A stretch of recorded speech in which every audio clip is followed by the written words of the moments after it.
at Candidly Chaotic, and on this channel I like to share homeschooling things, mom life, and family adventures. So if those things sound helpful or interesting to you, I would love it if you would just hit the subscribe button down below. That helps my channel out, and I would just really appreciate it. So I'm doing this video. I was not planning on doing this video until I was filling out. I realized we're actually 2 days over our halfway through point for the year. And so I was like, oh goodness, I need to do my halfway through, goal setting and planning and evaluation. And then I thought, I want to share this with, anybody who might be interested. And so I apologize for like the weird lighting and everything. I was not planning on doing this, but I just thought it would be perhaps a helpful video. I do not remember where I heard about midway like homeschool assessment, but it is very helpful for me. So I just wanted to share what I use. And honestly, I don't even know. I have these two worksheets, and they're not from myself. They're from somebody else, and I have no way to give credit, so I do apologize for that. I don't know where I got them from because I got them like 2 or 3 years ago. So what I do at the beginning of the year is I have a goals worksheet for my oldest son, excuse me. My youngest son doesn't have one yet, but he will next year when he does preschool. And I really like the way this one is set up. This one has a strengths and then to improve. And then down here it has just goals that we have for that year for that student. And so I always write, I've been writing in pencil in a lot of things lately just because I have learned how, changeable things are. But anyway, so I do write in pencil or in black ink at the beginning of the year, the strengths that I feel like my oldest son has, and then the things that I really want him to work on.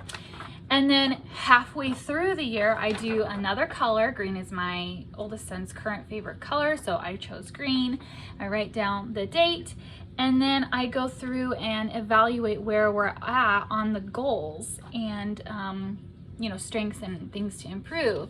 So for instance, here he has 3 strengths. Those have continued to be strengths for him.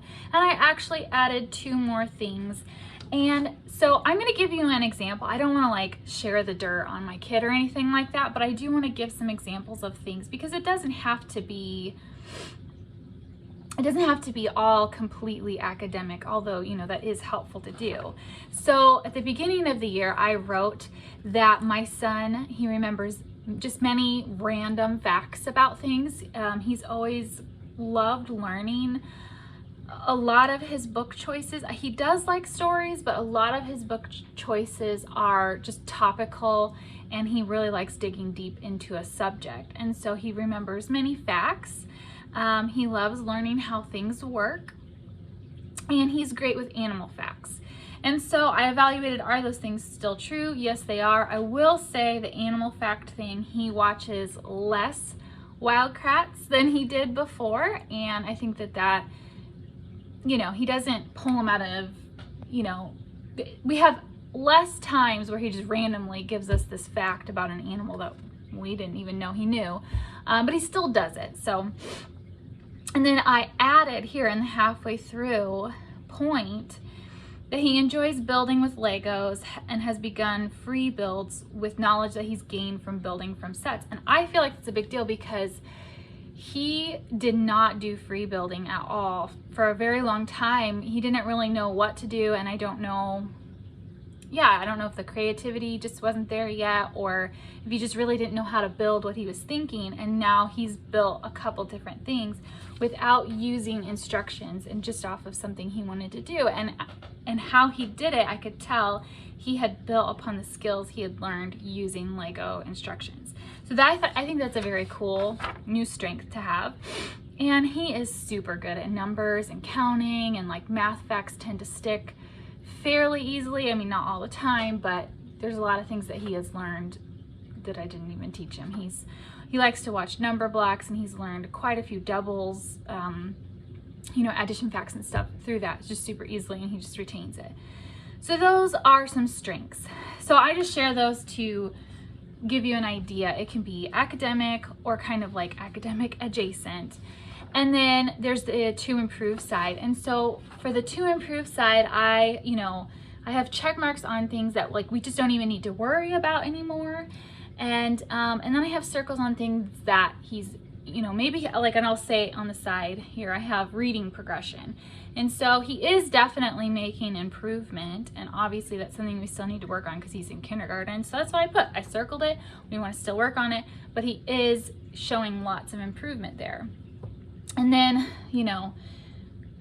I wrote another note on something else. And then I added one thing, because he's checked off 4 different things that we just don't even need to do anymore. And so I added one thing, and that one thing was actually his attitude. He needs to work on his attitude quite a bit.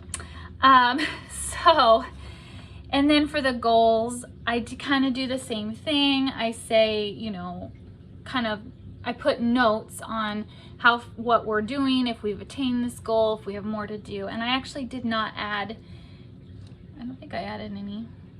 Nope, I didn't add any because I just want to keep working on these same goals. He's made improvement, or I've made, like there's one as far as getting a good chore routine and his attitude.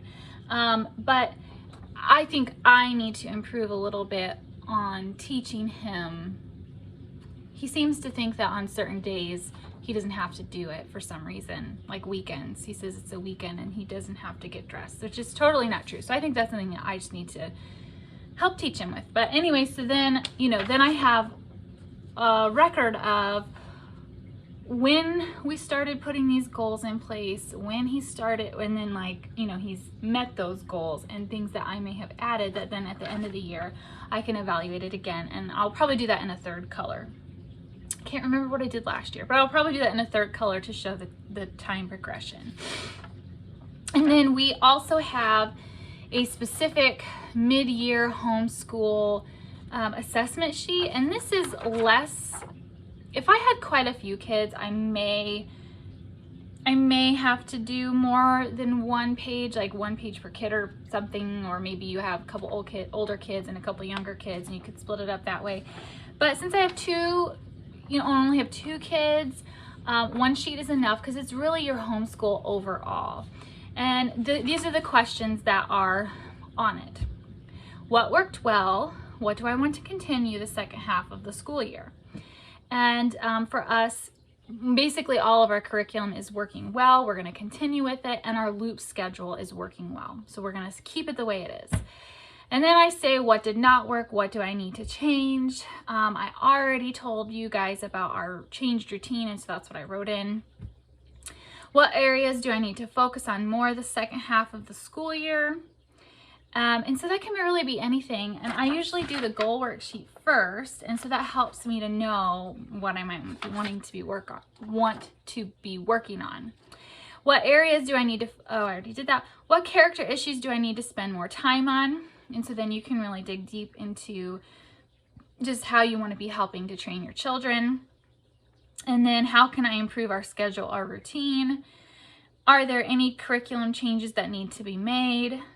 And my top 3 goals for the second half of the school year, and then action steps to attain those goals. And so I really like that mid-year assessment because it isn't just about the academics. This one is really about how is our homeschool working for us? Is there anything we need to change to make it better for our family or for my students' needs? And it has been extremely helpful for me to do that and to really sit down and think about, are we on the right path?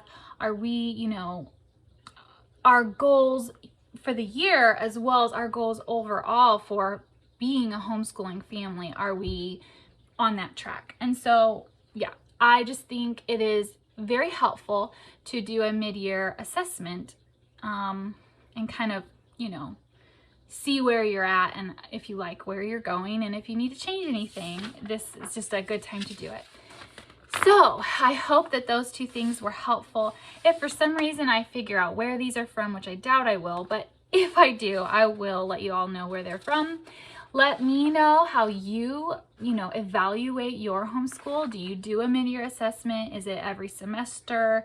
we don't split ours into semesters, at least at this point. We just kind of have a half of a year point. But if you do semesters or half of the year, or what do you do to evaluate how your homeschool's going? And, you know, have you ever done it, or do you just do it once a year? Anyways, what I'm saying is, talk to me in the comments. I don't want this to be a one-sided conversation, so just let me know in the comments how you do things. Thanks, everyone.